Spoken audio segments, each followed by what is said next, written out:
नमस्कार मित्रांनो, शेतकरी बांधवांसाठी अतिशय महत्त्वपूर्ण अपडेट आहे मित्रांनो। आता 1 डिसेंबरपासून नवीन बदल होणार आहे, नवीन नियम बदलणार आहे। त्यामुळे शेतकरी बांधवांना आता मोठा आर्थिक तोटा सहन करावा लागू शकतो मित्रांनो। त्या संदर्भात नवीन नियम आता 1 डिसेंबरपासून लागू होणार आहे।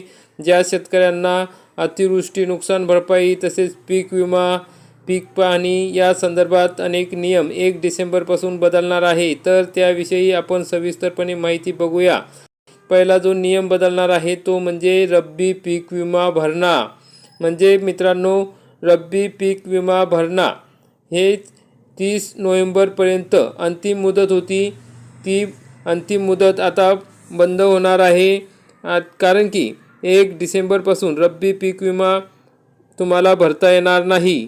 या ठिकाणी रब्बी पीक विमा उतरवत होते, परंतु आता 30 नोव्हेंबर ही शेवटची तारीख असल्यामुळे 1 डिसेंबरपासून रब्बी पीक विमा 2025 तुम्हाला या ठिकाणी काढता येणार नाही। दुसरा जो नियम आहे शेतकऱ्यांसाठी बदलणार आहे तो म्हणजे खरीप 2025ची ई पीक पाहणी बंद होणार आहे।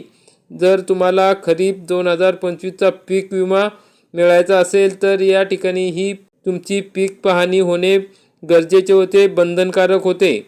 सुरुवातीला सप्टेंबरपर्यंत ही मुदत होती, नंतर सहाय्यकाच्या मार्फत तुम्ही ई पीक पाहणी करू शकत होते। जर आता 30 नोव्हेंबरपर्यंत ई पीक पाहणी झालेली नसेल तर तुम्हाला खरीप 2025चा पीक विमा मिळणार नाही।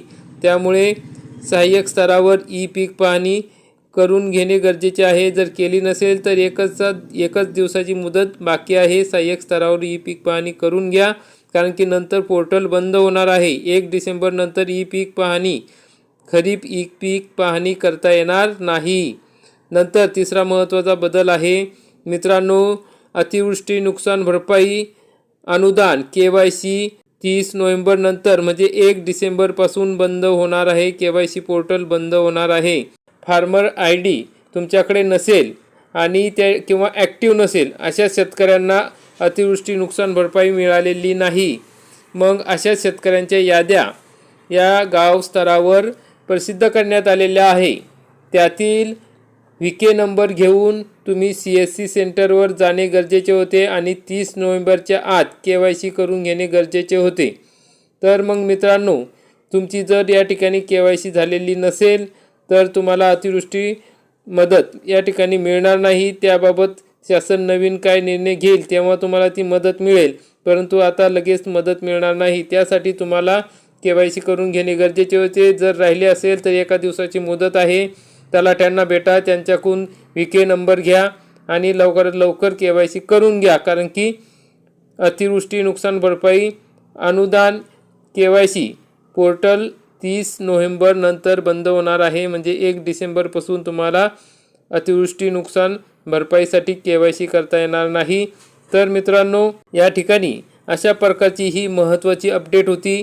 30 नोव्हेंबर नंतर अनेक शेतकऱ्यांना हा आर्थिक तोटा सहन करावा लागू शकतो, कारण की अनेक शेतकऱ्यांचे कागदपत्र हे जुळत नाही।